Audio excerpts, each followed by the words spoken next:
Hello and welcome to Ignited Minds. Today, in this The Hindu newspaper analysis of 4th of the September 2024, we are going to understand and discuss all of the news articles which are mentioned on your screens. There are in total 8 news articles in which we will be discussing this Badalapur case and the Bengal bill on rapists together along with the provisions which are there in different countries of the world, so that we understand that how India can learn from these countries. Further, there will be one more discussion on left wing extremism, because in Dantewada on 3rd of the September there was an encounter in which 9 Maoists were killed. After this, we will have a brief discussion about artificial intelligence and the governance of artificial intelligence. इसमें सबसे important चीज है that is Bachelet Declaration, which was signed in February 2024. We will also see what else is discussed in this editorial, because this editorial is totally different from Bachelet Declaration, because it talks about a discourse which India needs to set at the international sphere for artificial intelligence and the governance. Next important article will be about the income inequality. This article is highly important for your mains, that is social justice topic, which is a part of your GS paper 2. Further, there are two news articles. One is for defense and one is for the agriculture. In both of these, there have been several proposals which cabinet has given its nod to. These proposals of different sectors, whether it's defense, there are procurements for defense sector, and for farmers there are 7 schemes ranging from digitalization to different artificial intelligence and technological interventions into the agriculture. We will see all of these articles in detail. Let's begin the discussion with the UPSC prelims PYQ, which was asked in 2024. This question talks about Venezuela. It asks students that Venezuela has achieved a rapid economic recovery from its crisis and has succeeded in preventing its people from fleeing or emigrating to other countries. Venezuela has the world's largest oil reserves. दूसरा statement ऐसा है जिसको मैं बोलता हूं कि ये statement आपको पता होना चाहिए. This is necessarily to be known. If you are a student of curiosity, you must be knowing this thing, that which is the country which holds the largest reserves of oil, not only oil, but iron, uranium, not only uranium, natural gas, shale reserves, different strategic minerals and different strategic fossil fuels must be known to you. Fine, like thorium, where are the world's largest reserves located? Okay. These are such statements which UPSC asks you to check your knowledge. Okay. This is the knowledge based question. Knowledge based statement. But this statement is a logic based statement. How is this a logic based statement? Because you need to apply your logic, that is this and का logic. Usually हर एक statement जिसमें ऐसा दो statements या दो sentences को जोड़ा जाता है एंड से, इन दोनों स्टेटमेंट्स में से एक स्टेटमेंट गलत होता है, ठीक है, या तो ये वाला पार्ट गलत होगा या तो ये वाला पार्ट गलत होगा। अब आप देखो, पहला पार्ट इस स्टेटमेंट का बोल रहा है वेनेजुएला ने रैपिड रिकवरी अचीव कर ली इकोनॉमिक क्राइसिस के बाद। ये हो सकता है वी शेप्ड रिकवरी, जे शेप्ड रिकवरी हमने पढ़ी कोविड-19 के बाद, दैट वर्ल्ड इकोनॉमी ने रैपिड रिकवरी कर लिया। ये हो सकता है इकोनॉमिक क्राइसिस के बाद एक कंट्री रैपिड इकोनॉमिक जो है सक्सेस या रैपिड इकोनॉमिक रिकवरी कर सकती है, दैट इज लॉजिकल, ठीक है, हो सकता है। बट वेनेजुएला ने ऐसा हुआ है या नहीं हुआ है, it's none of our concern. Although अगर आप करंट अफेयर्स पढ़ रहे हो तो आपको ये पता होना चाहिए, ठीक है, अगर आप सीरियस स्टूडेंट हो आपको पता होना चाहिए। नेक्स्ट स्टेटमेंट देखो, ये एक लॉजिकल स्टेटमेंट है, that a country has succeeded to prevent its people from fleeing emigrating to other countries.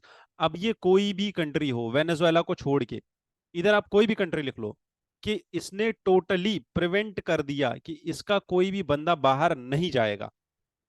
ये तो इवन नॉर्थ कोरिया भी नहीं कर सकता, वहां के लोग भी चोरी छुपे कहीं ना कहीं से भाग ही जाएंगे। एक भी बंदा ऐसा निकला जो कंट्री के बॉर्डर्स पार करके चला गया, भाग गया वहां से, है ना, तो बस आपका स्टेटमेंट गलत हो गया। It has succeeded, no it has not succeeded. तो this is a logical statement कि यहाँ पे पॉसिबिलिटी इज एक पर्सन की, जहां कंट्री की पॉपुलेशन बहुत ज्यादा है, एक पर्सन भी कंट्री से भाग के दूसरी कंट्री में चला गया, वो फ्ली कर गया या वो एमिग्रेट कर गया, एमिग्रेट मतलब वो लॉफुल या लीगल रूट लेके चला गया या फिर वो भाग गया, बॉर्डर क्रॉस करके भाग गया, कैसे भी भागा, है ना, that make statement one wrong and statement two correct. Statement one अगर रॉन्ग हो गया था और स्टेटमेंट टू आपको फिर भी नहीं पता है, ठीक है, इतना हमने देखा कि हमें उस टाइम पे ये भी नहीं याद आ गया कि ये ठीक है या गलत है, फिर भी यूपीएससी के ऑप्शंस कुछ ऐसे है कि स्टेटमेंट टू ठीक खुद ही हो जाता है, क्योंकि कोई भी ऑप्शन ऐसा नहीं है जिसमें बोथ इनकरेक्ट हो। कोई भी ऐसा ऑप्शन यहाँ पे नहीं है जिसमें both the options are incorrect, ठीक है, both the statements are incorrect लिखा हो, तो इसीलिए इसका आंसर डी हो जाएगा, that statement two is correct and one is incorrect. Beginning with the discussion of the Hindu newspaper, the first article talks about the 9 Maoists who have been killed in Dantewada encounter. कुछ यहाँ पे regions याद रखने हैं, ठीक है, एक West Bastar, Darbha division committee and PLGA company 2, ठीक है, ये क्या है, ये कुछ नाम है माओइस्ट्स के ग्रुप्स के, ठीक है। दंतेवाड़ा एक रीजन है छत्तीसगढ़ में, और ये छत्तीसगढ़ में साउथ में पड़ता है, छत्तीसगढ़ के साउथ में पड़ता है ये दंतेवाड़ा रीजन। बस इतना ही याद रखना है इस न्यूज से, ठीक है। The boundary of Dantewada and Bijapur districts in Chhattisgarh, इस एरिया में ये लोग मारे गए हैं। एक साइड में दंतेवाड़ा पड़ेगा, दूसरे साइड में बीजापुर पड़ेगा। दंतेवाड़ा कहाँ पे है, छत्तीसगढ़ में, छत्तीसगढ़ में कहाँ पे है, साउथ छत्तीसगढ़ में। बस इतना ही याद रखना है, ठीक है। कंपनी 2, धरबा डिवीजन, वेस्ट बस्तर, ये कुछ ऐसे वो जो माओइस्ट्स यहाँ मारे गए हैं वो इन ग्रुप्स के साथ बिलोंग करते थे, हमें ग्रुप्स के नाम याद नहीं रखने हैं, बस दैट्स इट, ठीक है। Understanding the left wing extremism in India, हमें ये चीज समझनी होगी that left wing extremism India में पैदा कहाँ से हुआ और कैसे हुआ। तो अगर आप लेफ्ट विंग एक्सट्रीमिज्म का ओरिजिन देखोगे,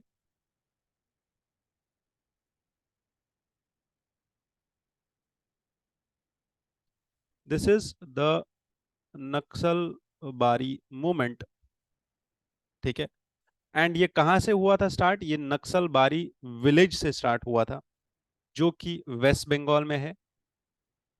the origin of this LWE was because of the local landlords, उनका जो ऑपरेशन था पेजेंट्स के ऊपर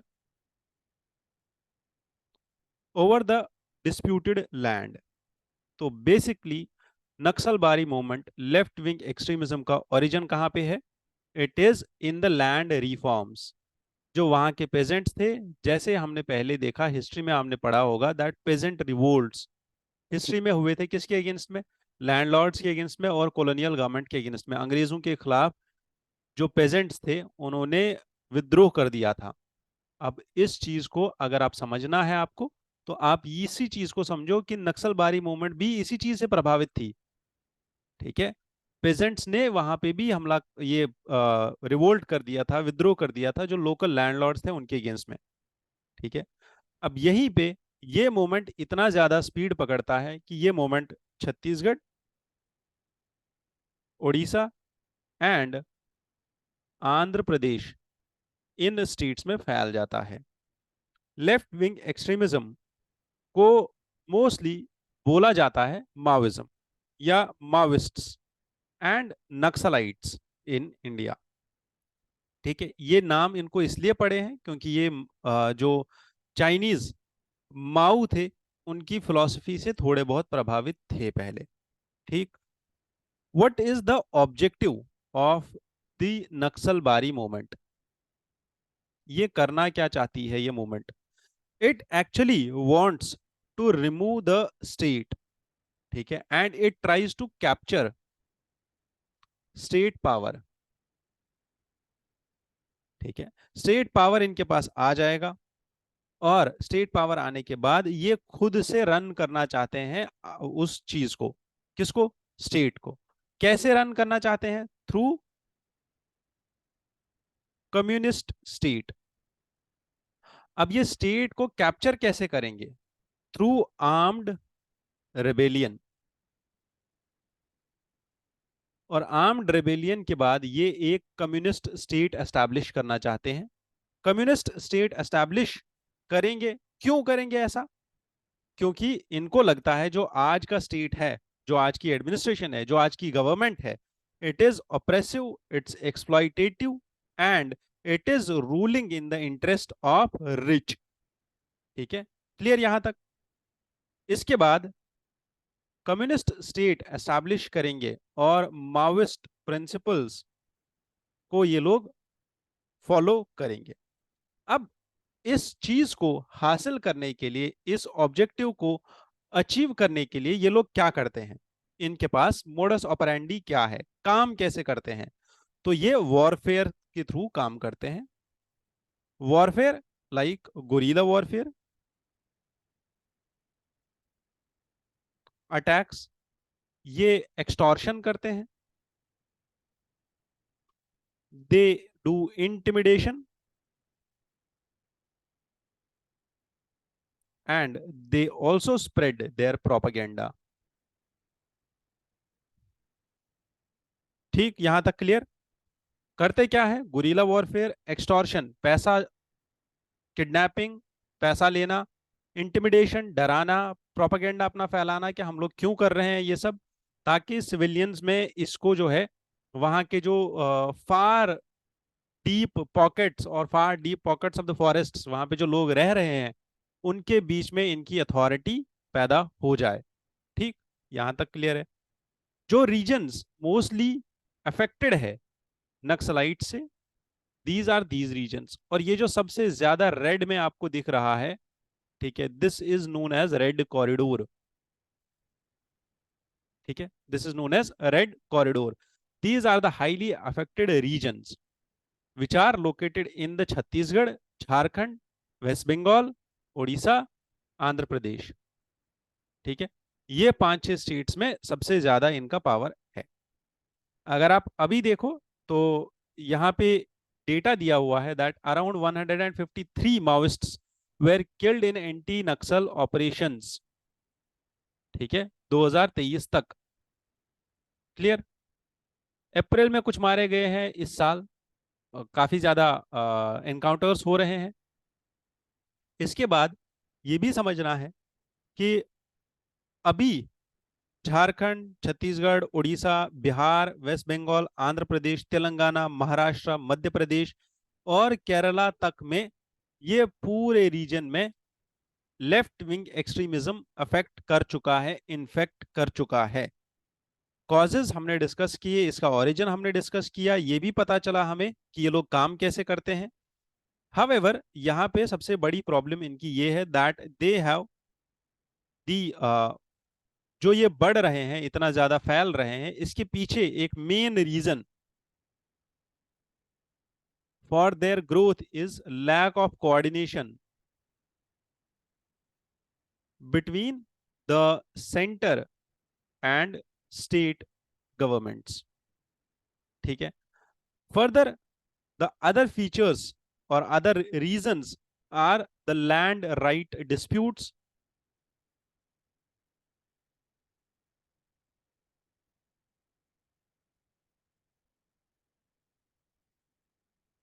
exploitation by powerful elites,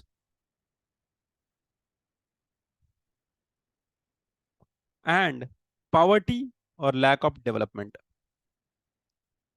मैंने बोला डीप फॉरेस्ट के पॉकेट्स में ये लोग रहते हैं.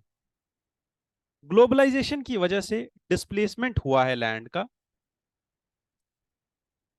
ग्लोबलाइजेशन की वजह से इनका डिस्प्लेसमेंट होता है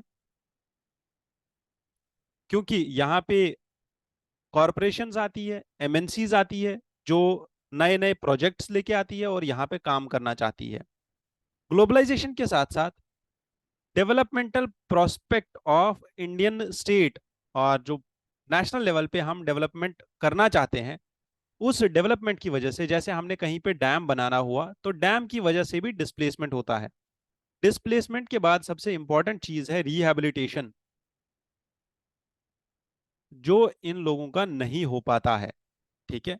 एक पूरे विलेज को आपने खाली करा दिया और उनको एक सोसाइटी में बोल दिया आप यहाँ पे रह लो, जो पॉसिबल नहीं है उनके लिए, because they have not been acclimatized to that nature. इसके साथ साथ गवर्नमेंट ऑफ इंडिया ने इनिशिएटिव्स लिए हुए हैं for these for the Naxalism और अगेंस्ट द नक्सलिज्म. 2015 में government of India came with a national policy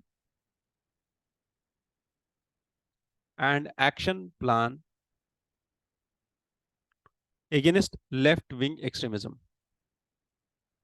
ठीक है. उसके साथ साथ हमने एक और प्रोजेक्ट लेके आया, समाधान project, aspirational district programme.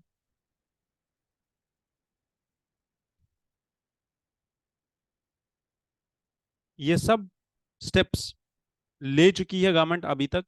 However there is much more to be done, like targeted security operations करने होंगे, रिहैबिलिटेशन और री इंटीग्रेशन इन ट्राइब्स का और इन लोगों का नॉर्मल सोसाइटी के साथ, सिविल सोसाइटी के साथ, और रैशनलाइज करना पड़ेगा हमें जो सरेंडर पॉलिसी है किसकी, गवर्नमेंट ऑफ इंडिया की, उसको. ठीक है. Understanding the next editorial, it talks about the crime of rape. ठीक है. यहाँ पे वेस्ट बंगाल गवर्नमेंट का एक बिल आया हुआ है जिसका नाम है अपरिजीता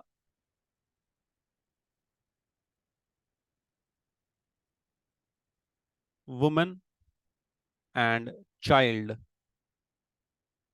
waste Bengal criminal laws amendment bill 2024. अब ये बिल वेस्ट बंगाल की असेंबली लेके आई है और उन्होंने यूनानिमसली इसको पास भी कर दिया है. एंड दे आर आस्किंग कि भारतीय न्याय संहिता को भी अमेंड किया जाए. और ये जो बिल लेके आई है West Bengal government, this should be a historic and model legislation against rape. ठीक है. भारतीय न्याय संहिता के अंदर कुछ प्रोविजंस है रेप को लेके, like section 64 sub clause 1 talks about rape and it says that 10 साल का इम्प्रिजनमेंट. बट जो नया प्रोविजन है भारतीय न्याय संहिता को अमेंड करने का और पॉक्सो एक्ट को अमेंड करने का, यहाँ पे वेस्ट बंगाल की बिल ये बोल रही है हर एक प्रोविजन को आप चेंज करो और यहाँ पे डेथ सेंटेंस लिखो. ठीक है. Whether it is rape by police officer और which is or the rape which has caused death or persistent vegetative state, gang rape और repeated offenders, इन सब के लिए आप डेथ और कैपिटल पनिशमेंट को इंक्लूड कर दो. ठीक है. बिल ऑल्सो टॉक्स अबाउट कि जो पॉक्सो के प्रोविजंस है, it only provides life imprisonment और death sentence for penetrative sexual assault. ठीक है. अब यहां पे समझने वाली बात यह है कि क्या हम बस लॉज बना के छोड़ दें, law making and law implementation. हमने देखा जितने भी केसेस हमने अभी तक देखे, चाहे वो बदलापुर केस था, कोलकाता का रेप केस था, या इससे पहले और भी सारे केसेस थे, सबसे पहला लैक्यूना था that delay in FIR registration. अब इसको आप कैसे हैंडल करोगे?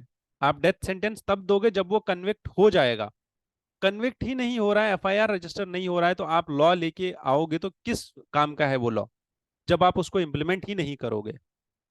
ठीक है, understand it properly that law implementation and law making में डिफरेंसेस है. यहीं पे एक ऐसी चीज है जो हम समझ सकते हैं दैट अगर आप देखो, in every 5 Indian men they admit to force their wives into sex. ठीक है, ये पहली रिपोर्ट है जो 2011 की है. ठीक है, it talks about the marital rape. On an average at least 1 in 3 women is beaten, coerced into the sex. ठीक है, domestic violence. How it affects women? It has different effects on women, whether the woman is pregnant, whether she has chances of getting HIV, or whether she has chances of likely to go into depression. What India can learn from different countries is USA में भी marital rape पे punishments है, Britain में भी marital rape में punishments है, और भूटान में marital rape is considered as an offence and a petty misdemeanour. punishment of marital rape is minimum prison term of 1 year and maximum of 3 years. ठीक है, but Indian government is still staying back on this case of marital rape. ठीक है, पहली चीज तो ये है.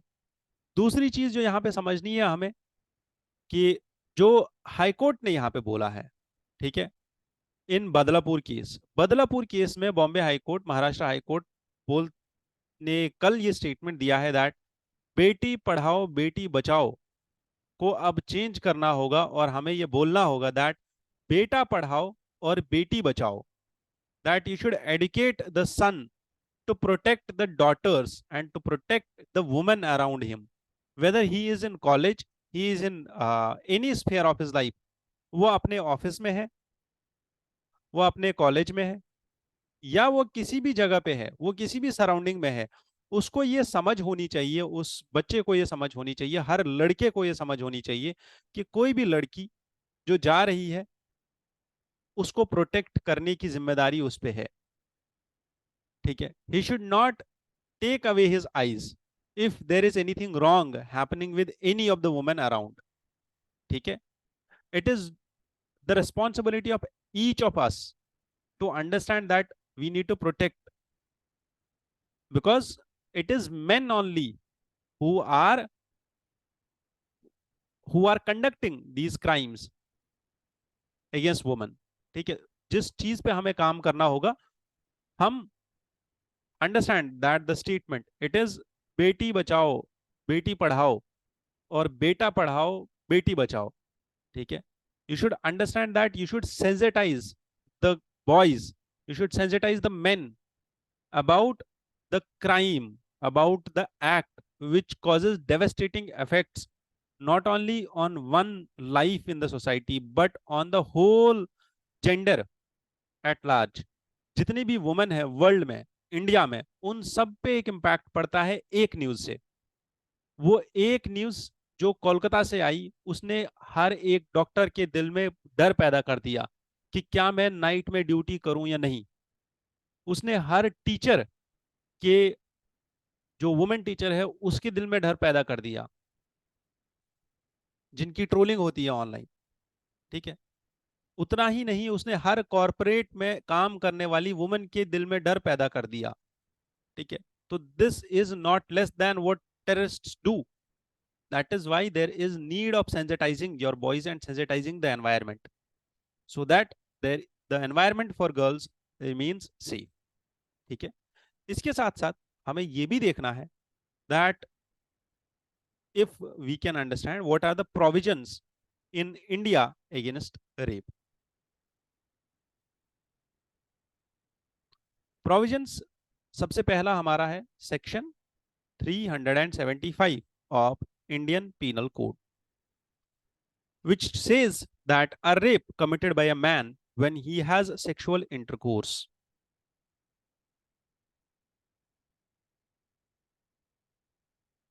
with a woman under any of the following circumstances. The circumstances are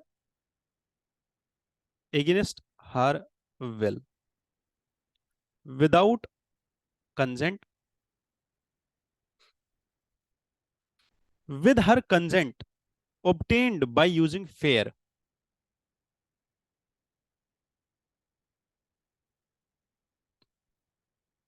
That is, fear of death, hurt against her or someone she cares about, like blackmailing. With her consent, but not, but the person is not her husband.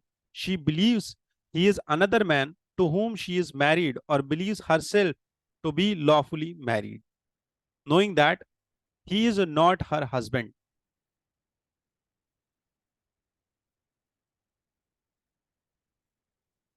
ठीक है.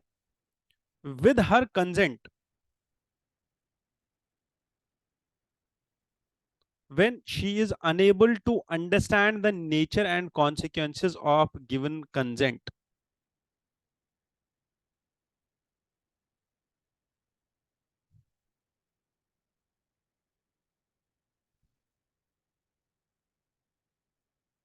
With or without her consent when her age is less than 18 years. When she is unable to communicate the consent.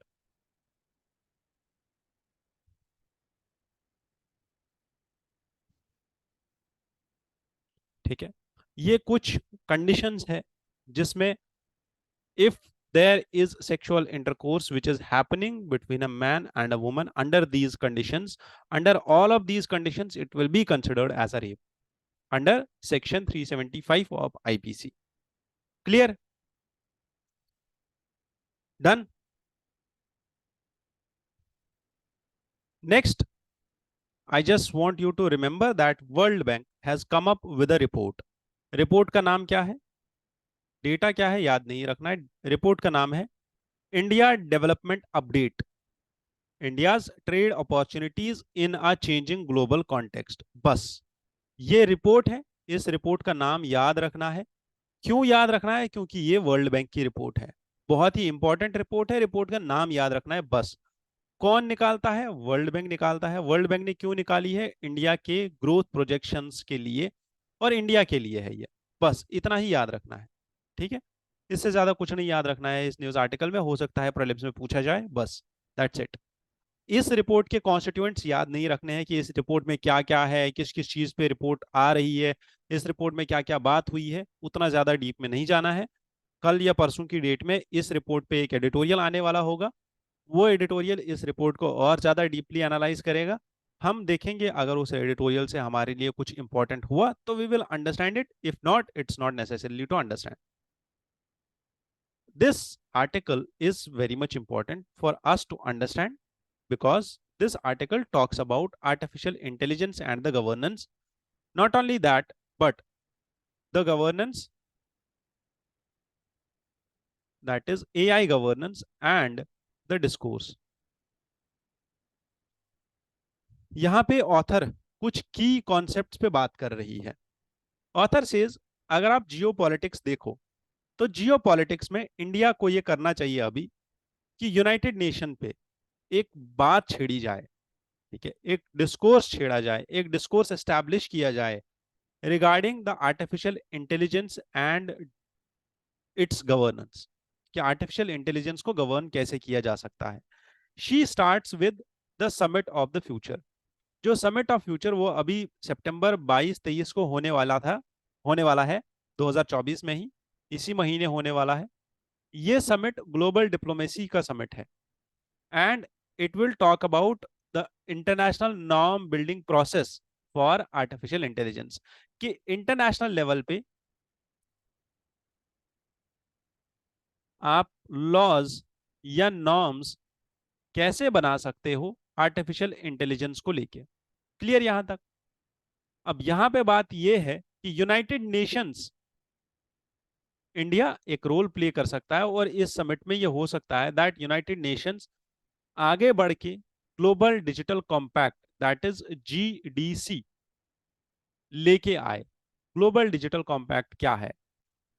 Global digital compact चाहता है कि हर एक stake holder को, nation को इकट्ठा किया जाए और उनके साथ मिलके काम किया जाए डिजिटल डिवाइड पे, सस्टेनेबल डेवलपमेंट गोल्स पे, डिजिटल एनवायरनमेंट पे और इमर्जिंग टेक्नोलॉजीज के ऊपर जीडीसी के अंदर काम किया जाए। जीडीसी एक ऐसा प्लेटफॉर्म हो, ऐसा एक ट्रीटी हो, ट्रीटी या आप एग्रीमेंट बोल दो, आप डिक्लेरेशन बोल दो, ठीक है। ये पता चलेगा जब ये समिट होगी, उस टाइम के बाद United Nations it can help the world leaders and the stakeholders can come together और एक digital global digital compact sign किया जा सकता है ताकि हर एक स्टेक होल्डर को इकट्ठा किया जाए और आर्टिफिशियल इंटेलिजेंस और डिजिटल टेक्नोलॉजी से रिलेटेड जितने भी चैलेंजेस है उन पे काम किया जाए, ठीक है। अब इंडिया का यहाँ पे क्या रोल है? India to not only to engage with but also actively shape the international discourse. यहाँ पे इंडिया जो है ये इंटरनेशनल डिस्कोर्स शेप कर सकता है। कैसे? क्योंकि इंडिया ने इससे पहले भी काम किया है सेम चीजों के ऊपर। सबसे पहले ऑथर यहाँ पे बोल रहा है दो ऐसे अगर आप बोलो तो डिक्लेरेशंस ही है ये। एक यूएसए ने रेजोल्यूशन पास किया है अभी, और यूएसए के रेजोल्यूशन का नाम है safe, secure and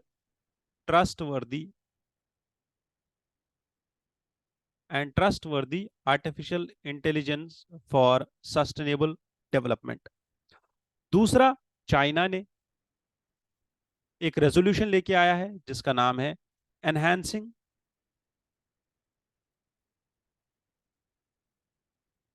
cooperation on capacity building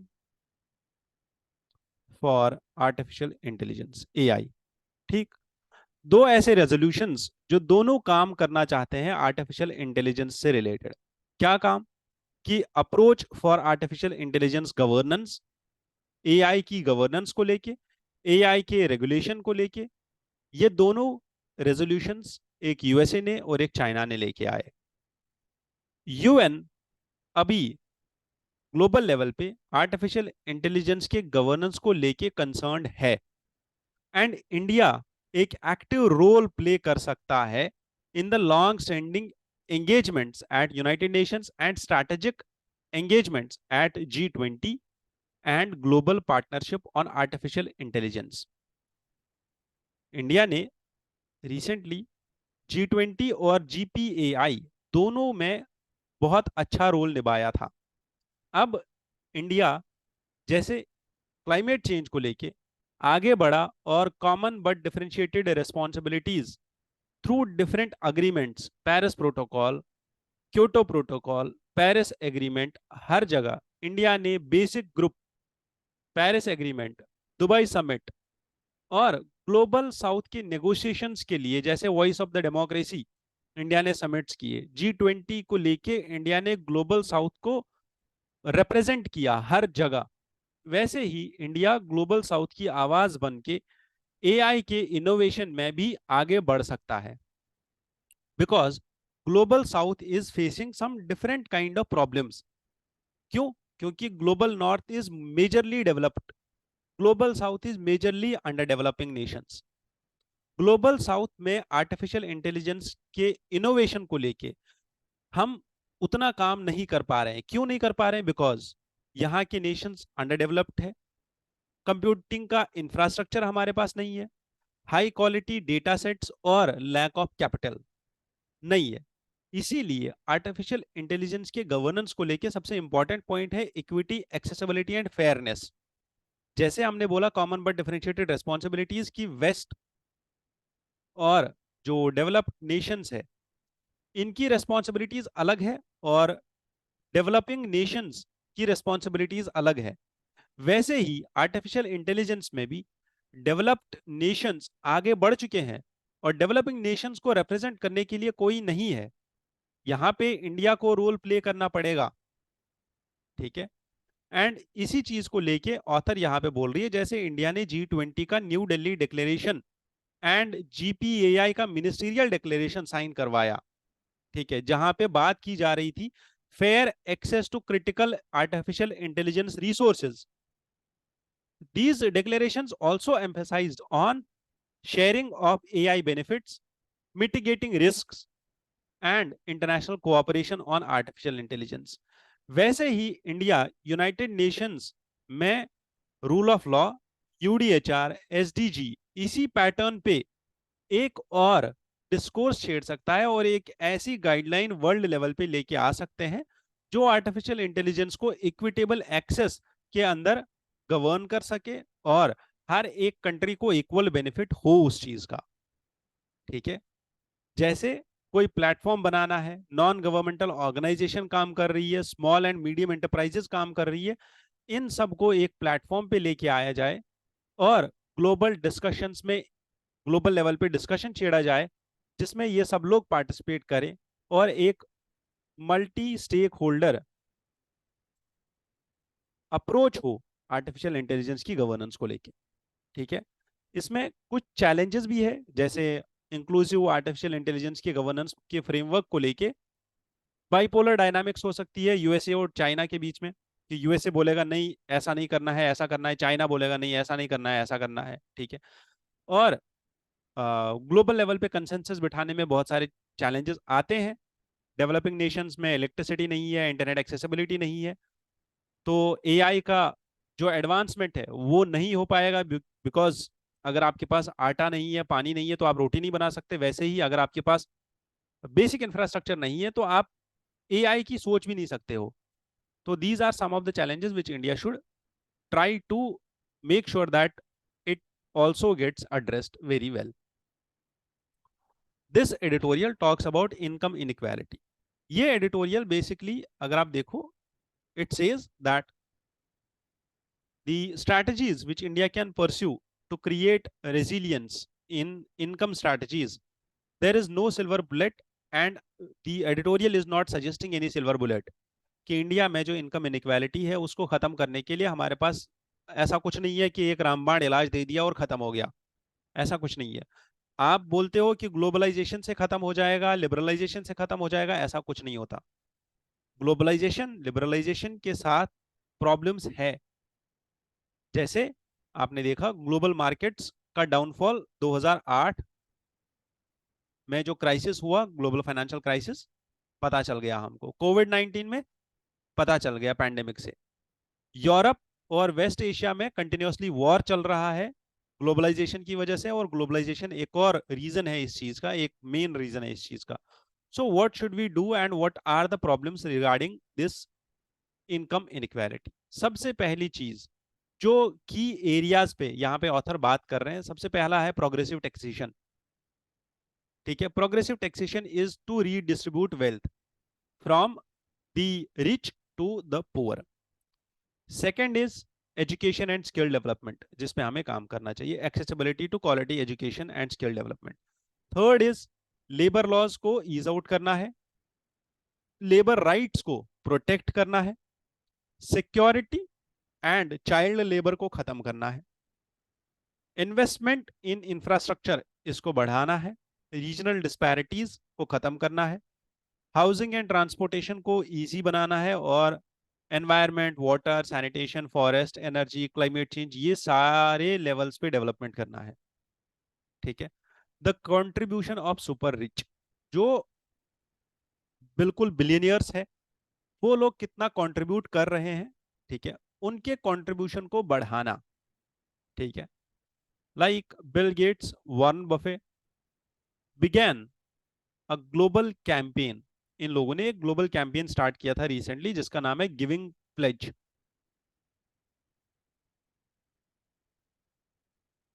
ठीक है, for super rich to donate more than half of their wealth in order to benefit the public. Giving pledge एक ऐसा कैंपेन है ग्लोबल लेवल पे जो बहुत ही अमीर लोग हैं उन्होंने स्टार्ट किया, और उन्होंने बोला दैट जितने भी अमीर लोग हैं वो लोग एक काम करेंगे, वो लोग अपनी वेल्थ का 50% डोनेट कर देंगे for public benefits.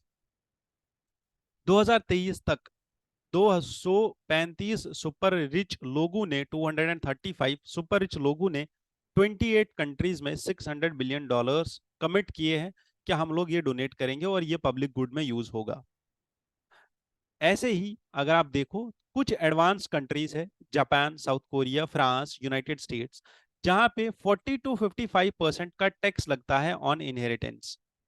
40 to 55% tax on inheritance. जब आ, आपके जो like lower generation next generation को पास होती है वेल्थ, उस टाइम पे टैक्स लगता है। ठीक है, तो हाफ ऑफ द वेल्थ तो वैसे ही चली जाती है। इसके साथ साथ ये बोल रहे हैं, however it applies only to super rich and large asset transfers only. ठीक है, this tax has been proposed by several people. कौन सा टैक्स? ये इनहेरिटेंस टैक्स। बहुत लोग बोल रहे हैं कि इंडिया में भी लगाना चाहिए। ठीक है, जबकि यहीं पे एक फर्म है, world inequality labs, it says that India में the share of top 1% in the national income is among the highest in the world. ठीक है, जो टॉप 1% है हमारे wealth holders, super rich people, उनका रोल और उनका share in national income is highest in the world, and that India is today more unequal as a society than it was under British rule. Remember this. India is more unequal as a society today than it was under the British rule. So there is a new debate in which the introduction of new tax for middle class, rich, super rich is now being discussed. ठीक है, author यहाँ पे बोल रहे हैं कि क्या हमें डायरेक्ट कॉपी कैट करना चाहिए सोल्यूशंस को? जैसे हमने देखा यहाँ पे इनहेरिटेंस टैक्स है तो इंडिया पे भी लगा दो, वैसे ही सुपर रिच का कैंपेन है तो इंडिया में भी कॉपी कैट कर दो इसको। ऑथर यहाँ पे ये चीज नहीं बोल रहे हैं। ऑथर यहाँ पे एक चीज बोल रहे हैं, that is small is beautiful. What is small is beautiful? He says that Gandhian model of development जो है वो बेटर है हमारे लिए, because Gandhian model of development talks about decentralisation, local level के नीड्स, लोकल लेवल का talent, local resources, local production और local employment और प्रॉस्पेरिटी इंडिया में। ठीक है, लोकल लेवल पे हम एमएसएमईज को प्रमोट करें, एमएसएमईज में इन्वेस्ट करें, इनोवेट करें और लोकल मार्केट को डेवलप करें। And once we are done with this, then only we can scale to the global markets.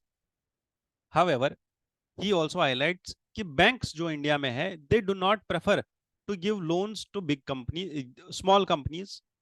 ठीक है, दे प्रेफर कि वो बड़ी बड़ी कंपनीज को लोन दे दे और छोटी कंपनीज को लोन ना दे, छोटी एमएसएमईज को लोन ना दे। इंडिया हैज 800 डिस्ट्रिक्ट्स और 800 डिस्ट्रिक्ट्स में टोटली यूनिक क्लाइमेट है, यूनिक डिस्ट्रिक्ट्स है, नेचुरल रिसोर्सेज अलग अलग है, वहां की कैपेबिलिटीज अलग अलग है। तो कम से कम 800 प्रोडक्शन सेंटर्स यहाँ पे बनाए जा सकते हैं और 800 डिजिटल प्लेटफॉर्म्स बिल्ड हो सकते हैं और 800 supply chain, logistics, market, distribution centres यहाँ पे बन सकते हैं। ठीक है, आप सोचो कितने लेवल पे करा जा सकता है अगर आप एक डिस्ट्रिक्ट में बस एक प्रोडक्ट डेवलप करो तो। ठीक है, so what future lies is, the author suggest कि फ्यूचर में भी, even the future is artificial intelligence dominated, वहां पे भी जो मेन जॉब आएंगे वो food, education, health services, tourism and manufacturing से ही आएंगे। ठीक है, इसके साथ साथ जो नया इकोनॉमिक मॉडल होना चाहिए वो डिसेंट्रलाइजेशन के बेसिस पे होना चाहिए। डिजिटल प्लेटफॉर्म्स ऐसे होने चाहिए जो कंजप्शन पैटर्न और बिहेवियर को चेंज करे। जस्ट कंज्यूमरिज्म को फॉलो ना किया जाए कि आप बस कंजम्पशन पे ही काम कर रहे हो, वेदर इट इज नीडेड और नॉट। आपके पास नीड है या नहीं है, इट हार्डली मैटर्स, बस आप चीजें कंज्यूम करते जा रहे हो। ठीक है, वो चीज नहीं होनी चाहिए। आप रैशनली काम करो और Gandhian model of development adopt करो। लास्टली जो यहाँ पे मैं डिस्कस करना चाहता हूँ कुछ पॉइंट्स, सबसे पहला पॉइंट है that is acceptance of necessity, AON। ये एक प्रिलिमिनरी स्टेप होता है प्रोक्योरमेंट प्रोसेस में। AON का मतलब क्या है? Acceptance of necessity.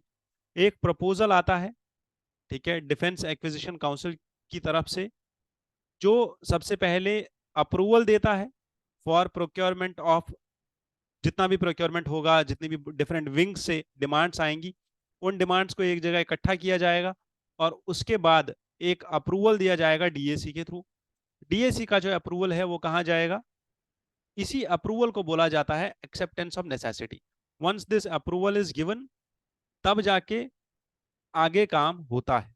And recently cabinet has also given its this approval, I guess, for the defence proposals.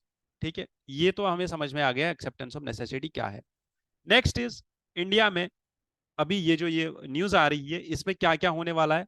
सबसे पहली चीज जो हम प्रोक्योर करने वाले हैं, 7 स्टेल्थ फ्रिगेट्स प्रोजेक्ट 17B के अंदर ये आ रहे हैं। तो सबसे पहली चीज प्रोजेक्ट 17B। प्रोजेक्ट 17B किस लिए है? फ्यूचर रेडी कॉम्बैट व्हीकल्स के लिए। फ्यूचर रेडी कॉम्बैट व्हीकल्स में एक चीज है हमारी, दैट इज, ये तो एक तो 7 स्टेल्थ फ्रिगेट्स है, ये आ रहे हैं। दूसरा और क्या लेके आ रहे हैं? Air defence fire control radars, Dornier 228 aircrafts, fast patrolling and offshore patrol vessels. Important की पॉइंट यहां पे ये है that 99% of the acceptance of necessity, जो ये एग्रीमेंट हुआ है, जो ये अप्रूवल हुआ है, इसमें ये चीज लिखी गई है दैट 99% जितना भी आप प्रोक्योरमेंट कर रहे हो उसका 99% should be sourced from 2 different ways. Either it should be by Indian or it should be by Indian indigenously designed, developed and manufactured category का ये होना चाहिए। ठीक है, ये 2 कैटेगरी का होना चाहिए, इधर बाय इंडियन और buy Indian indigenously designed. Further FRCV क्या होगा? ये एक फ्यूचरिस्टिक मेन बैटल टैंक है, ये याद रखना है। एफआरसीवी क्या है या फ्यूचर रेडी कॉम्बैट व्हीकल क्या है? It's a main battle tank जिसकी मोबिलिटी ज्यादा है, एबिलिटी ज्यादा है और हमला करने की कैपेसिटी ज्यादा है। ठीक है, ये एफआरसीवी रिप्लेस करेगा हमारे यहाँ के T-72 और T-90 मेन बैटल टैंक्स को। क्यों यहाँ पे हाईलाइट कर रहा हूँ ये सब चीजें? बिकॉज ये सब चीजें इंपॉर्टेंट है। बस यहां तक क्लियर हो गया। इसको किसने बनाया, कैसे काम करेगा, ये सब चीजें हमारे लिए इंपॉर्टेंट नहीं है। बस दैट इज इट। ठीक है, जो हमें याद रखना है। इसमें हमें कुछ और चीजें हैं जो मैं यहाँ पे डिस्कस करना चाहता हूँ, जो आपको समझनी होंगी। That is the make category in India.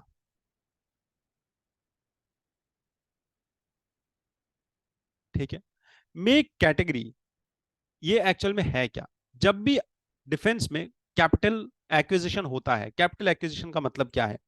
जब भी डिफेंस सेक्टर में कहीं पे भी मेक इन इंडिया इनिशिएटिव के अंदर कैपिटल एक्विजिशन मतलब कोई भी ऐसी ऑर्गेनाइजेशन जो इंडिया में डिफेंस के इक्विपमेंट्स, डिफेंस के प्रोडक्ट्स को बनाना चाहती है, वो यहाँ पे मेक कैटेगरी में 2 कैटेगरीज आती है। One is make one which is involved in development of big ticket platforms like light tank communication equipments.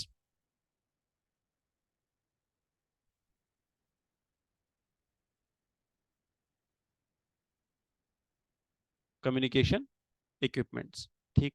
Next is make two. ये 2 कैटेगरीज है हमारे पास, make one and make two category. It involves development of prototype. ठीक है, जितना भी prototype development होता है डिफेंस इंडस्ट्री में, it is under make two category. ठीक, ये 2 चीजें आपको समझ में आनी चाहिए। Make one and make two category India में किस चीज से रिलेटेड है? It is about the capital acquisition in defence sector. Lastly, there is this editorial, this article which talks about the 7 schemes which have been launched by the government of India. Not launched, cabinet has approved these 7 schemes and 7 missions for agriculture, जिसमें 14,000 करोड़ रुपए का यहाँ पे Nord मिला है agriculture से related. अब इसमें कौन कौन सी स्कीम है? सबसे पहला है digital agricultural mission. Digital agricultural mission database, एक सिंगल प्लेटफॉर्म बनाएगा, एक डेटाबेस तैयार करेगा नेशनल लेवल पे, जो यूनियन एग्रीकल्चर मिनिस्ट्री के अंदर होगा। और इसमें क्या होगा? इसमें एक एग्री स्टैक डेवलप किया जाएगा। एग्री स्टैक मतलब एग्रीकल्चर का डेटा, ठीक है, एग्री डेटा एंड डेटाबेस। ये डेटाबेस नेशनल लेवल पे डेवलप किया जाएगा। ये डेटाबेस हेल्प करेगा किस चीज में? कृषि डिसीजन सपोर्ट सिस्टम में, ठीक है। To create a comprehensive geospatial setup, ताकि हम ये काम कर पाए। ये कृषि डिसीजन सपोर्ट सिस्टम किस लिए होगा? ये हेल्प करेगा रिमोट सेंसिंग के लिए। Remote sensing based information on crops, soils,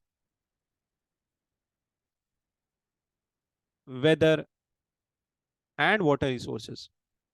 further यहां पे एक और कंपोनेंट होगा इसी डिजिटल एग्रीकल्चर मिशन का, that will be soil profile mapping, ठीक है। This soil profile mapping will be there to create a detailed soil profile map, जिसमें 1:10,000 स्केल होगा, ठीक है, कि हर एक यूनिट पे मैपिंग होगी।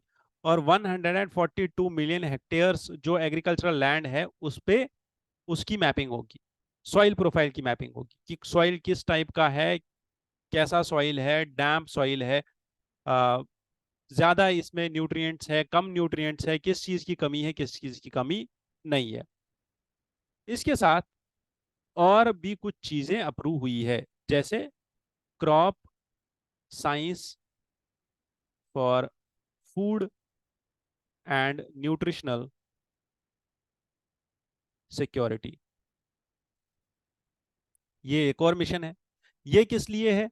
कि आप जैसे फोर्टिफाइड फूड हमने पता है, फोर्टिफाइड फूड हम सब जानते हैं। फोर्टिफाइड फूड किस लिए है? कि न्यूट्रिशनल डेफिशिएंसी को फुलफिल करने के लिए। जैसे स्टेपल फूड है हमारे पास वीट या राइस, उससे कुछ वाइटल मिनरल्स और कुछ वाइटल वाइटामिन्स हमें नहीं मिल रहे हैं, ठीक है, जो सब्जियों में होते हैं। क्योंकि सब्जियां महंगी है, या कुछ ऐसे प्रोटीन्स या कुछ ऐसे डेयरी प्रोडक्ट्स जो उस वीट में नहीं होते हैं, बट जो हमारा पुअर स्ट्रेटा है, जो हमारे गरीब लोग हैं, वो बस उतना ही खाते हैं, चावल की रोटी गेहूं की रोटी ही खाते हैं। अंडरस्टैंड दिस थिंग, कि अगर वो लोग के पास प्रॉपर न्यूट्रिशन ना हो, अगर सब लोग के पास प्रॉपर न्यूट्रिशन ना हो, वाइटल मिनरल्स और वाइटल वाइटामिन्स ना हो, तो उनमें न्यूट्रिशनल डेफिशिएंसी क्रिएट हो जाती है और डिफरेंट टाइप्स ऑफ डिजीजेस पैदा होने लगती है, ठीक है। तो इसलिए हमने ये वाला मिशन लेके आए हैं। Next mission will be the sustainable live stock health and production, this mission. And next is the sustainable development of horticulture mission. Additionally कृषि विज्ञान केंद्रास भी एस्टैब्लिश किए जाएंगे और नेचुरल रिसोर्स मैनेजमेंट भी किया जाएगा इनके अंदर, ठीक है। तो ये कुछ 5 से 7 मिशन है जो गवर्नमेंट ऑफ इंडिया ने लॉन्च किए हैं, जिसमें सबसे पहला था हमारा डिजिटल एग्रीकल्चर मिशन। दूसरा मिशन था हमारा sustainable live stock.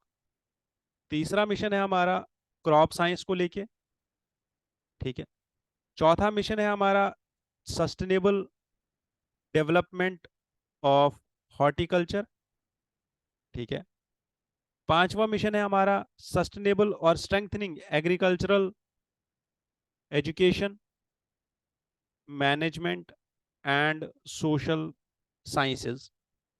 Sixth mission is about Krishi Vigyan Kendras, and the last one is about the resource और नेचुरल रिसोर्स मैनेजमेंट, ठीक है। ये 7 मिशन है जो अभी लॉन्च हुए हैं। डिजिटल एग्रीकल्चरल मिशन के अंदर मैंने बोला दो चीजें हैं, एक कृषि डिसीजन सपोर्ट सिस्टम है, दूसरा एग्री स्टैक है। तो ये दो चीजें हमने डिस्कस कर ली। यूनिफाइड प्लेटफॉर्म होगा और उसके बाद बाकी सारी चीजें भी हमने डिस्कस कर ली.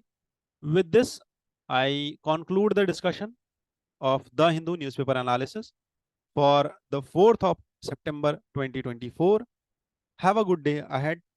All the best.